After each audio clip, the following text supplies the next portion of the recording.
दमिश्क में सिफारत खाने पर हमला। ईरान ने अहम रद्द-ए-अमल दे दिया।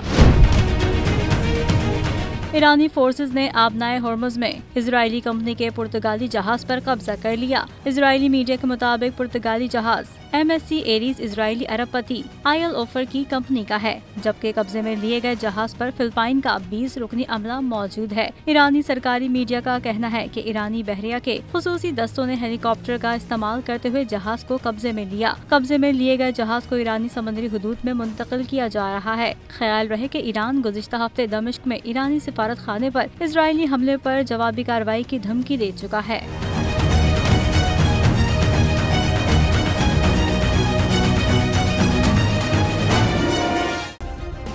सब्सक्राइब करें और बेल दबाएं ताकि कोई खबर रह न जाए।